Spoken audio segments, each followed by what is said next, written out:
to be honest, I don't really know what AI means. But I do know what I'm working with, and that's a sub-part of AI. I guess AI is the umbrella term for everything that makes a computer appear as if it was intelligent or something. And there's a lot of things you can put in here. I just made something here, so you can write many more stuff. But one very important part of AI is machine learning. And this is where many of the recent stuff have been happening. And there's a lot of, even if it appears as perhaps something else, it's usually machine learning who is behind it, so to speak. And that's really, really important field. And it's an entire academic field with its own academic journals and conferences and stuff. It's crazy how popular those conferences are in machine learning nowadays. Everybody wants to attend them also. So I'm going to talk about machine learning, which is a part of this umbrella term AI. So machine learning. Machine learning is still a very big field, and one very common terminology to divide it up in subfield is this. We talk about supervised machine learning, we talk about unsupervised machine learning, and we talk about reinforcement learning. And I'm going to spend most time here on supervised machine learning, but I'm also going to introduce those two areas. And then you might have heard something, a term which is called deep learning, and you wonder where goes that into this picture. And that's here. That's one method for doing supervised machine learning. I will not talk about how those methods work, but I will talk about the problem they are solving. What type of setting do you have when you can apply those methods? So I start here in the supervised machine learning corner.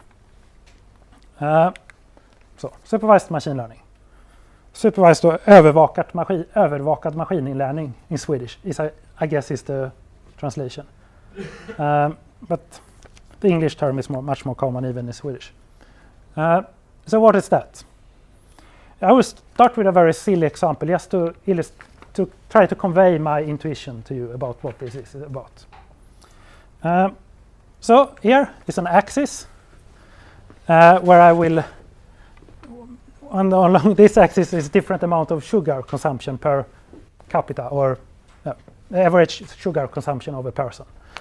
And I will then have data which is per country. So, and then there is some organization compiles a happiness index for different countries. So this is just the plot where the sugar consumption and how happy people are. And then I took some data I found on the internet and put it here. So I guess you follow what it says so far. This is just data, which is, that's data. Now, what has this to do with supervised machine learning? Well, supervised machine learning here could be to find a line which fits the data. That's supervised machine learning. Finding something which fits the data. That's supervised machine learning. We call it that in machine learning we say that we learn a model from the data. And since we took a line which try to fit all the data, all this data is our training data. That's a really important term, training data. That's what we learn. That's the data we use when we extract a model, or find a model, or learn a model, or train a model from data. So that is supervised machine learning in a nutshell.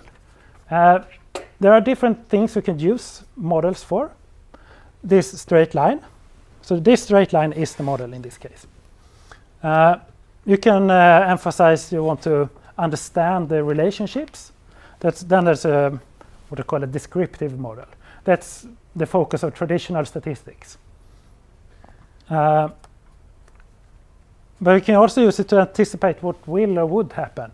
So what would happen if you had a country where each inhabitant had 250 grams sugar per day? How happy would that country be? I mean, it's no guarantee that it will give a good answer, but it will give some answer, and or a prediction, and then there's a predictive model.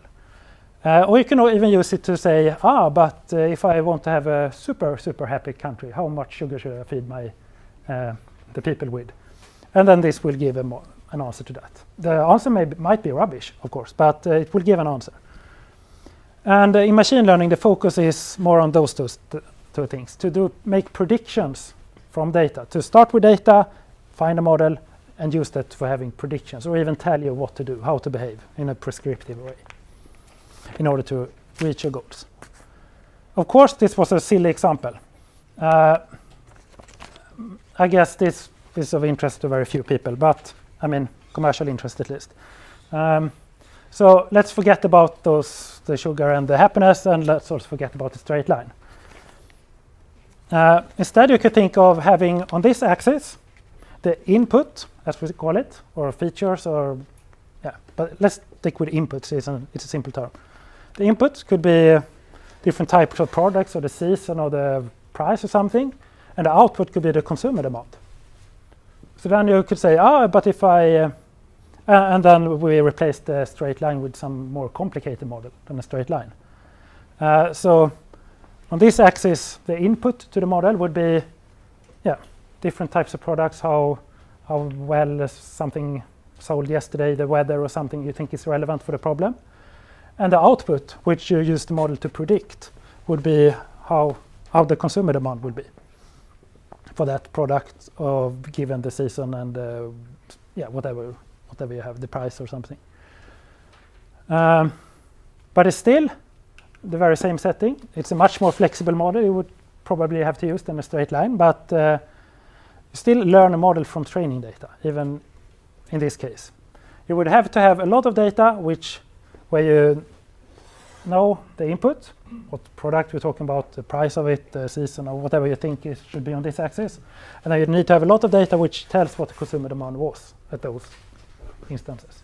And you can extract the model for that, and then use that model to predict what would be the demand if something, or even how should I price it in order to have this demand.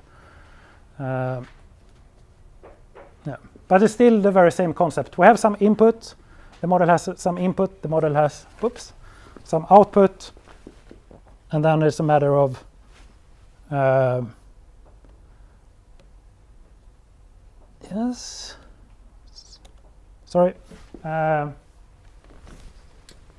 then you you need to have a lot of data in order to learn a model. It could also be something else on the axis. It could be that the input to the model is features of a song, which artist it is, what kind of genre it belongs to, the tempo or something. And then the output is how much I like it, or you. And then, and this is part of what companies like Spotify are using. So they extract a lot of features for each song. They see if you tend to listen to it, and then they can predict, will you also like this song because it has similar features, perhaps. Yes, I have a quick question. Yes. If you're an analyst here, or if you're statistically trained, I mean, the immediate question would be, what's different here from traditional statistical analysis? The difference from statistical analysis lies in, going back to this slide, the focus on the models you use here. Right now I only draw a curvy line, but the models you use are more geared toward doing good predictions, or even tell you what to behave. And it's not so much about understanding in the traditional statistics sense. But the models, I mean, the straight line you could use for all these three stuff. When you go into more complicated models, you have to decide what's important for you in order to choose a good model. That's what the machine learning engineers know exactly which model to choose. You don't have to care about that, I guess. But in machine learning, focus is more about making predictions about future stuff, not so much about p-values and stuff about understanding your current situation. Did I answer your question? Very good question, by the way. Okay, yeah. Or it could be even that you have image as an input, and the output is a sentence or a word describing what the image contains. Still the same idea. You have a lot of data. You have images where you know what it depicts, and then you train a model to that, and then you can use the model to tell what a new image shows. So it's all about fitting lines to data, but it's much more complicated stuff than lines. Yes. They train the model. Yes. This is just correlation, and you find the equation for the curve. Yes. That's training the model. Train the model. Yeah, but usually the more complicated models in machine learning, you can't even draw a curve for them. If you think, say again. I think you need the data. Yes, you need the data. The model. Yes. It takes time for the model. It needs to have the data. It can get trained, right? Yeah. So I mean, the conceptually you're fitting lines to data, or very curvy lines to something. But usually you don't really plot them as lines. I mean, if you think about it, I mean, I will come back to this also. When I had this previous example with the amount of how much sugar you eat, it's very easy to put it on an axis like this. Not so much sugar and a lot of sugar. How you order image on an axis, you can't really do that. But you can think of it as, I will come back to this, as a very high dimensional input. To have in an image consists of pixels, so you have a lot of inputs, so you can't make plots like this anymore. But still a concept, but this is still an input to the model. So then you can't really talk about fitting, you can, but it's hard to visualize in this way about fitting lines and stuff. But it's the same concept about finding an equation that in some sense fits the data well. Okay, so I had this blue line here, which was just a conceptual thing. There are a lot of different models you can use. And they all do this thing, learning models from data. Linear regression, a special case of that would be the straight line. Logistic regression, there's decision trees, random forest, Gaussian processes, support vector machines, boosting, and deep learning, and also other methods as well. They all do this. They find models from data. From training data, they find a model, which you can use to do predictions, usually. I put this in red because I will talk a bit more about that in the next slide. It's a very big thing right now, even though it's not like all these are dead and this is where things are happening. It's not like that.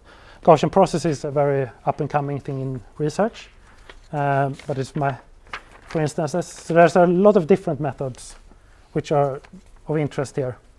But deep learning is probably the biggest at the moment. So deep learning, that's just one method for supervised machine learning, as we have been talking about. And it has proven to work very, very well when you have high-dimensional inputs. So as I hinted previously, a high-dimensional input could be an image. An image with 5 megapixel has probably this resolution, so it's almost 5 million inputs if you count them pixel by pixel. It's a really high-dimensional input. In the plot I had before, I had a one-dimensional input. So this is a very high-dimensional input. It's much, much harder problem. If you could visualize it, you need there's a very, very high-dimensional room space we're talking about. It's a bit technical, perhaps, but just think of it. It's an input to the model. And deep learning is then sequential concatenation of neural networks. What do I mean by that? So neural networks was something which was invented in the 60s or something. This could be one neural network, this part. And then was very hyped in the 90s. But then it sort of died out a bit because it couldn't live up to the hype. But then in 2006, someone came up with a clever idea. What if you concatenate multiple versions of this model? I mean, this is just a pictorial view of the equations, which conceptually is the same thing as a straight line. It's not a straight line, but it's something which puts inputs, which in this picture is here to output, which is here. And deep neural network is, or deep learning is just that you have many neural networks after each other. And it has turned out, a bit surprising perhaps, that this is a model which works very well for images. This is from our teaching material, by the way. We're teaching this to engineering students. So I will give it's not a full case, but a bit of example or intuition what challenges or how you would work with this for something everybody's talking about nowadays, the self-driving cars. So this is a view from central Uppsala. So if you're about to program a car to drive in this environment, you need to know a lot of things before you can even think about how you should drive. You need to answer, where are the other cars in this picture? Where are the pedestrians? What traffic signs are there? Where is even the road? I'm not allowed to drive here. It's the trottoir, whatever that is, and there. But I'm supposed to ride here. And how do you extract that knowledge from an image taken by a camera at the car? And that solution is nowadays believed to be found in supervised machine learning. So what would that amount to? Supervised machine learning is about finding models from data. And data in this case, if you just consider this very basic question here, would then be images, inputs, and outputs would be where the road is. So the first thing you would need to do is to collect a lot of images and manually mark where the road is. That's the first step. And you need to do that in thousands of images, 100,000 of images, in order to be even close to having something that works.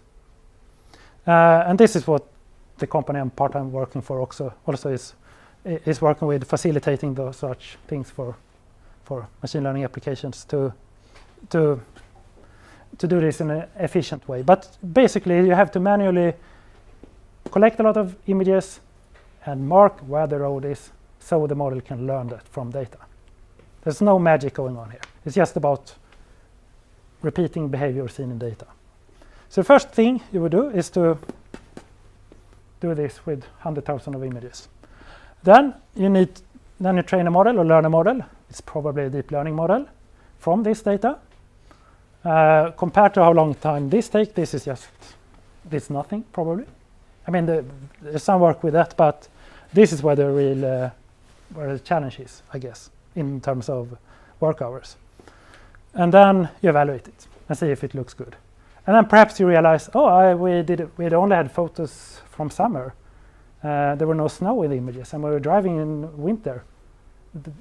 It can't detect the road when there's snow. And then there's nothing, you need nothing to do but start over and collect snowy images as well and add that to your data set and then train a new model. And then as the last blob here, reinforcement learning. Okay, but this time, can I skip the training data this time? And the answer is sort of, yes. But it's in a very different problem setting, and you need to allow your method to collect its own data. So it might not be a better alternative, depending on what your application is, I guess. I will explain it by the most simple example, which is in all reinforcement learning literature. That's where reinforcement learning starts, you could say, the bandit problem, the simplest setting. So this is you standing in front of 3 slot machines. And you have no idea if they behave equally or not. And you can only play, say, 20 times, and you want to earn as much money as possible. How should you do? And perhaps the winning chances are best at this one or this one, you don't know. And the only way to find out is trying. And then how do you do this in an optimal way in order to gain on the average as much as possible?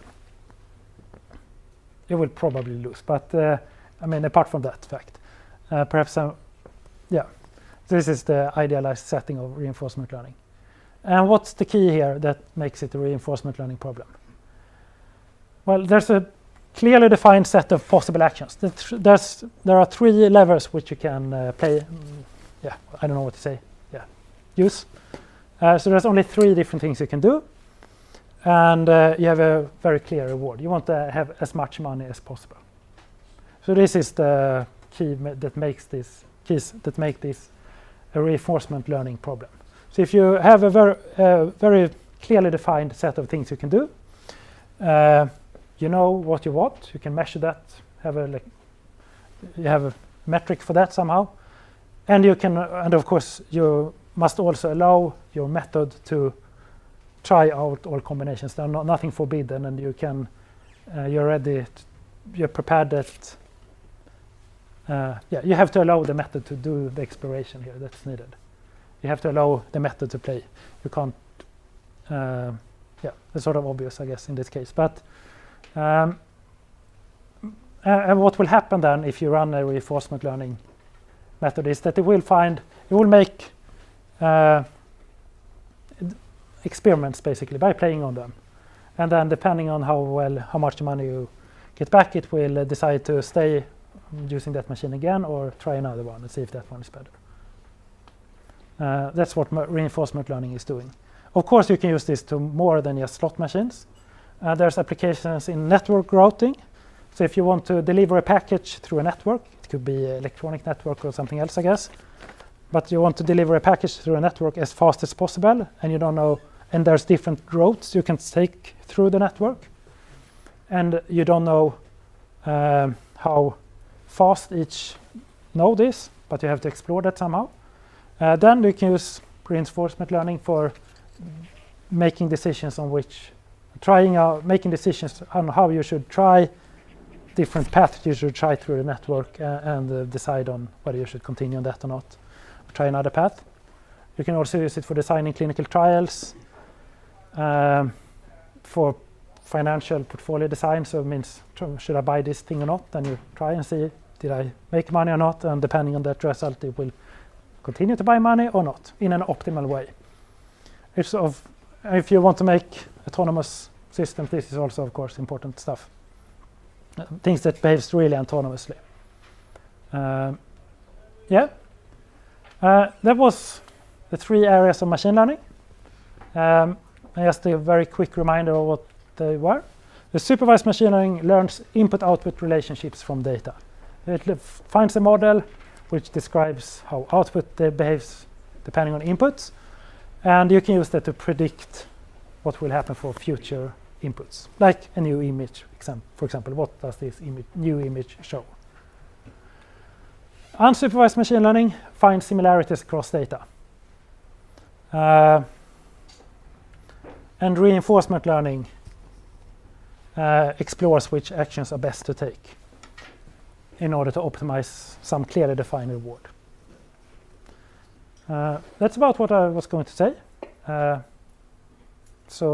Good. I hand over to you again. Thank you very much, Andreas.